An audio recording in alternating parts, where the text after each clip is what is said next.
Good morning students, I am Samir. I am also a student and today I will teach you NCERT class 10th chapter 1 which is real numbers, and in this I am going to teach you some topics. This is part 1 and in the part 2 I will teach you the remaining topics. So these are the topics that we are going to discuss today: Euclid's division lemma, Euclid's division algorithm, fundamental theorem of arithmetic. So coming to the first topic, Euclid's division lemma. A lemma is nothing but it's like a theorem. So the definition given here is positive integers a and b. Given positive integers a and b, there exist unique integers q and r satisfying the condition a is equal to b into q plus r, where r is greater than or equal to 0 or it is smaller than b, and it is smaller than b. So in simple terms, any positive integer a can be divided by another positive integer b in such a way that it leaves a remainder r that is smaller than b. So this is the long division format we usually use to divide numbers. So as you can see here, a is being divided by b, so that gives us a quotient and r remainder. So this format can be written in this equation. So both are the same things. So this Euclid's division lemma is used in the Euclid's division algorithm, which we will discuss later on in this video. So now Euclid's division algorithm with an example. Let us understand this with an example. Here we have two numbers, 49 which is being divided by 6. So as you can see, randomly first I will do with 7. I will multiply it with 7 and I will get the remainder as 7. So as you can see clearly here, the value of r is not smaller than the value of b, which is 6. So the condition of Euclid's division lemma is not satisfied. So when the condition is not satisfied, we will get the answer, we will get a wrong result. So it is very important to follow the Euclid's division lemma whenever we are dividing numbers. So as you can see here, this condition is not satisfied, so we are going to correct it. So let me multiply 6 with 8. Now I will get 48 and the remainder is 1. Now clearly you can see that remainder is smaller than the value of b. So the condition is satisfied, and then we will get the format, the above mentioned format of this division. So as you can see here, the value of a is 49, the value of b is 6, the value of q is 8, that is quotient, the value of r is 1, that is remainder. So let us now see some other examples. The option A is similar. Here 17 can be expressed into 6 into 2 plus 5. Now here this is a little bit different because the value of a is smaller than value of b. So in this case we multiply b with 0 and the remainder is 5. So in this case value of a and value of r are same. Coming to the next option, which is C option. Here you can see that the value of a is a multiple of value of b. So directly we can multiply it with 5 and the remainder will always be 0 in such a situation. So now coming to Euclid's division algorithm. This is our second topic, and so before knowing this we should understand what is an algorithm. So algorithm is a series of well-defined steps which gives a procedure for solving a type of problem. So in simple terms, algorithm is a step-by-step procedure which may repeat itself based on the problem. So the algorithm is applied to solve a problem. So the word algorithm comes from the name of the 9th century Persian mathematician Al-Khwarizmi. Now Euclid's division algorithm is a technique used to compute HCF of two given numbers. Now this algorithm is used to find out HCF, that is also known as GCD, of two numbers. Now this is the actual algorithm itself. As you can see, there are 3 steps in this algorithm, and here some conditions are also given. So in step 1 we have to apply the Euclid's division lemma on the numbers, and we have to make sure that the condition of the lemma satisfied. In the steps 2 we have to compare the value of r, whether it is 1 or whether it is 0 or whether it is not 0. If it is 0, then we have found out the HCF. If it is not 0, then we have to apply the division lemma once again. The step 3 is that we have to continue the process till we get our remainder as 0. So now let us understand this algorithm with an example. So here question is, we have to find the HCF of 4, 55 and 42. So on the right side of the screen you can see I have written the algorithm once again. So now let us consider value of C as 45 and value of D as 42. Now we have to convert this into this format. So I am going to do the long division here. So as you can see, I have converted into this format, but I can see that value of r is still not 0. So again I have to apply this division lemma. So again I will get the value is not equal to 0. So again I have to apply this lemma, and finally I have seen that the value of r is 0. So at this stage I will consider the value of d, which will be the HCF. So whenever the value of r is 0, at that time the value of d will become the HCF of the two given numbers. Thus the HCF of 455 and 42 is 7. Now the remarks of the Euclid division theorem, that the Euclid's division lemma and Euclid's division algorithm are sometimes used interchangeably. We have to keep in mind that these two things are different and we have to not confuse with them. Another thing is that the algorithm has been used for positive integers till now, but it can also be used for negative integers. But the condition is that value of b should not be 0.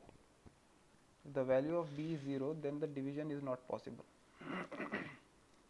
Now let us see some more examples. Show that every positive integer is of the form 2q, and that every positive odd integer is of the form 2q plus 1, where q is some integer. Now let a be any positive number, positive integer, and b be 2.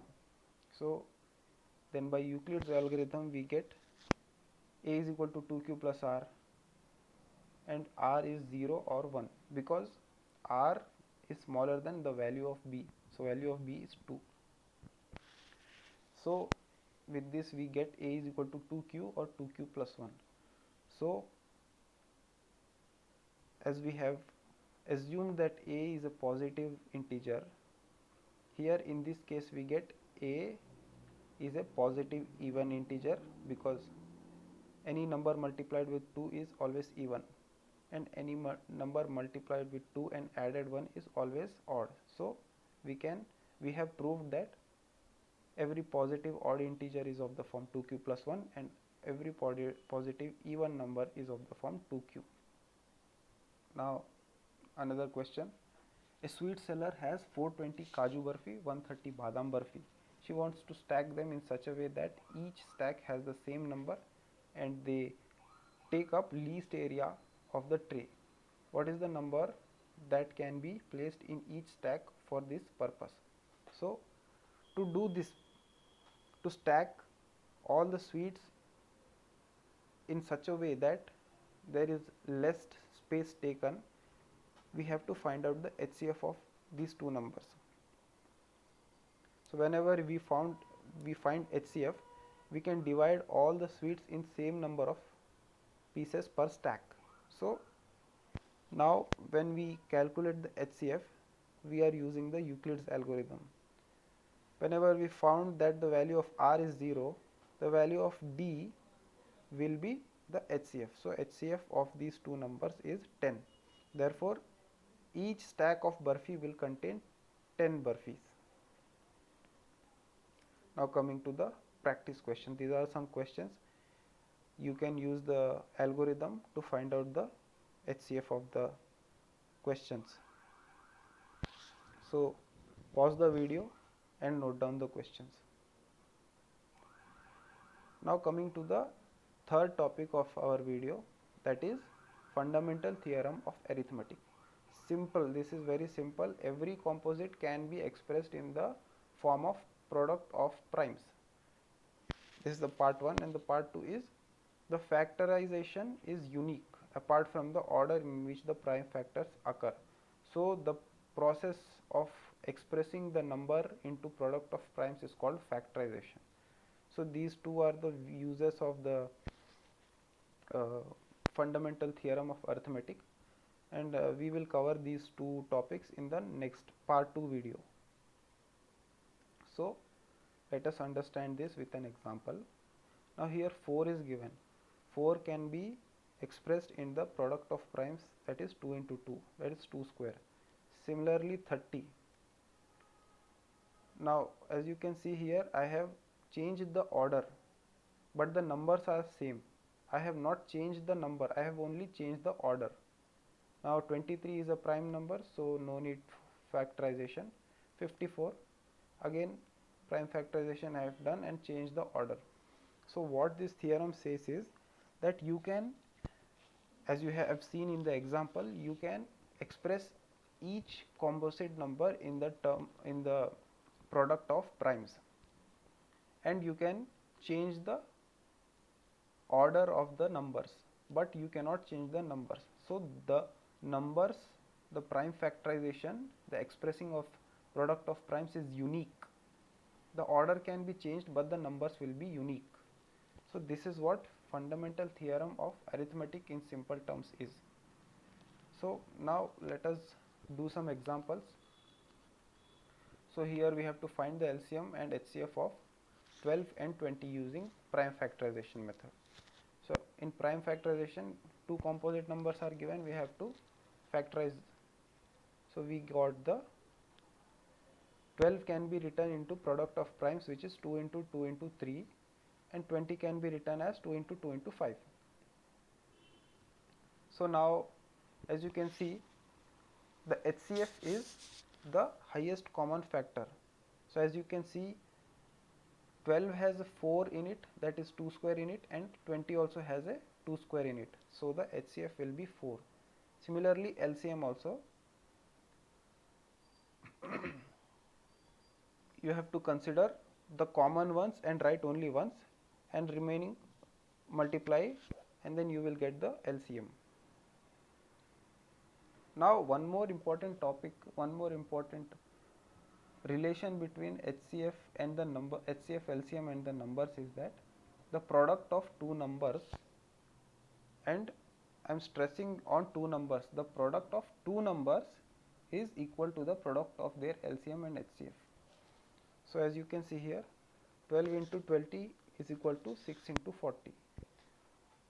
So the result will be 240. On the both side 240 will come. So the above mentioned statements is true. Now with that above mentioned statement, we will solve this example. As you can see, two numbers, HCF is given, we have to find LCM. So product of two numbers is given, and HCF and NCF product is given in the solution. So this is the following step, so that now finally we got one answer, that is 223338. So that is the LCM of our given numbers. Now another example we will try. So here three numbers are given. So using prime factorization, we can find out the LCM and HCF. So here the common number in all three is 2 and 3. So here also 1 2 is there, here also 1 3 is there, here also 2 and 3 are there. So 2 into 3 is the HCF. Now 2 is common here, so we can remove that. Here 3 also common, we can remove that. So 2 cube into 3 cube into 5 will be our LCM. So we got the LCM. Now we have to also notice that product of three numbers or anything more than 3 will not be the product of LCM and HCM. This particular formula works only for two numbers. So now coming to the practice questions, these are some practice questions based on factorization. So pause the video and note down the questions. So thank you students for listening to this video. Keep practicing so that you get perfect in these topics. Thank you.